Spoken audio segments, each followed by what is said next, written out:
and don't do anything, they're what I call Dead Sea Christians. And let me explain. I had a chance to go to Israel 2 years ago, and there's two major seas or lakes. They call them seas, but they're more like lakes.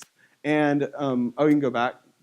And so the top one there on the map is called the Sea of Galilee, and that is the sea where Jesus did most of his ministry. It's a very nice sea. You can go to the next picture. And I had a chance to go there, and it's very a fruitful sea. It has lots of fish. It has birds. Has lots of plant life all around it. And I actually even got to eat the fish. It was very delicious. I even ate the eyeball.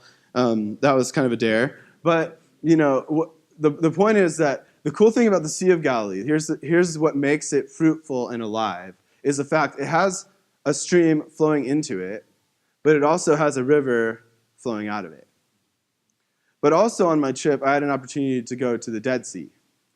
And the Dead Sea, it has, okay, you can go to the next one. The Dead Sea, it has a river flowing into it, but it has no outlet.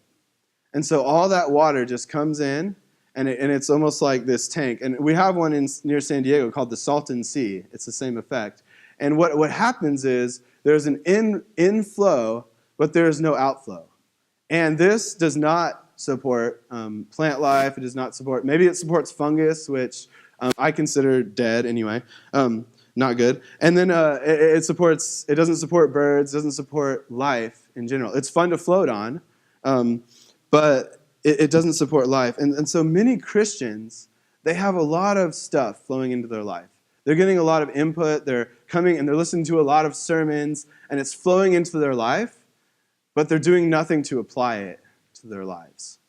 And so many Christians, we are stagnant. We wonder why we're stagnant. We wonder why our life is not producing the fruit that God wants us to have. And it's because we're only listening to the Word, and we're not actually trying to apply what it said. And so I want to encourage us not to be Dead Sea Christians, but be Sea of Galilee Christians.